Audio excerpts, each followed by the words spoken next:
I've spent my entire life, since I was 15 years old, I've just been obsessed with what separates rare people from average people.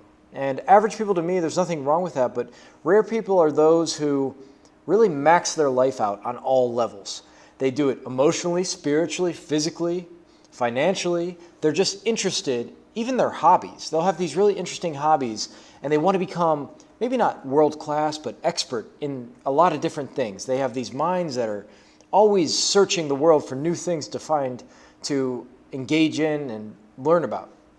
So one of the key differences between a rare mind and an average mind thinks in every area of life there's one mountaintop. So in a relationship, for instance, if they see it as if they can get to the top of this one mountain, their relationship will be good.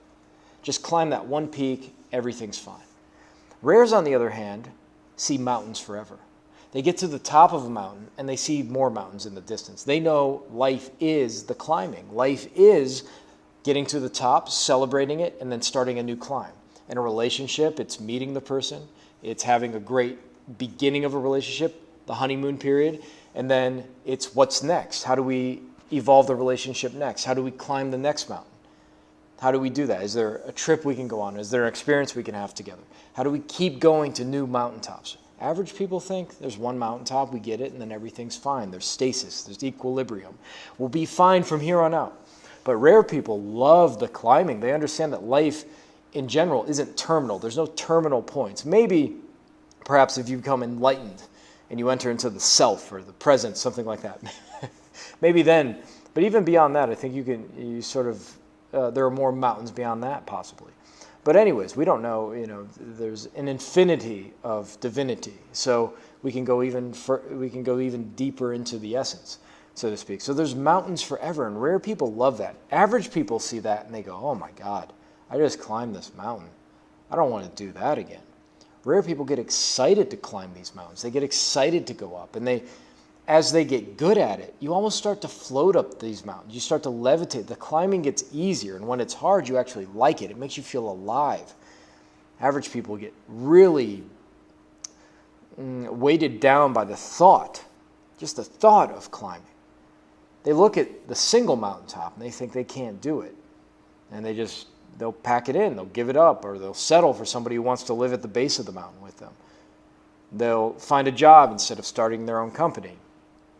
They'll kind of lay on the couch all day instead of joining a gym, because they don't have the mountains forever mindset. And that's the mindset I want you to have. I want you to see that life is mountains forever in every area. As you get to one, there's a variety of peaks you can pick from. Maybe you want to make $50,000 a year. You get there, and then you want to get to 100.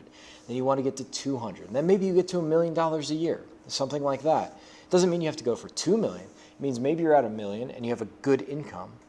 And now you're considering, now I want to go help. There's this cause. It's my hometown. There was this problem neighborhood. I'm going to go in there and do something. I'm going to use that's your new mountain peak. It's not making more money. Maybe you have a stable income now. Maybe you have enough to never have to work again. But you always need new mountain peaks. You see it with great individuals all the time, rare individuals all the time.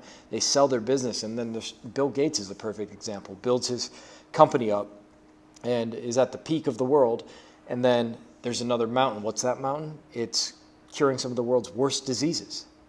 I mean, that's a big mountain. He wanted to climb it. Once he does that, you'll know he'll keep finding mountains until the end of his days. He'll do that. There's the example of athletes who reach the pinnacle in sports, and they think, well, what can I do now? And they get out and they'll become a great coach, or maybe they go start a charity. I know Joe Montana, who was the San Francisco 49ers quarterback for years, started a hedge fund, I believe, and did really well. We can think about presidents. Jimmy Carter is a great example, regardless of your politics. People say they become the president and they don't know what to do after that. Well, Jimmy Carter started Habitat for Humanity and started building houses for people. Great man, rare man, even if you disagree with his politics. So great people. When I say these rare people, they make scientific discoveries and they get it and they're on to the next. Einstein on his deathbed was trying to figure out how to solve, how to unify all the great forces in our universe. So, they're always looking for new mountain peaks. They don't rest on their laurels. Average people see one mountain in every area. There's this one position I have to get in my job. There's this number I have to get in money. That's it. There's a number, there's a weight I have to get to, and that's it. Once I'm on there, and I'm good. Rare people love the climbing. They see mountains forever.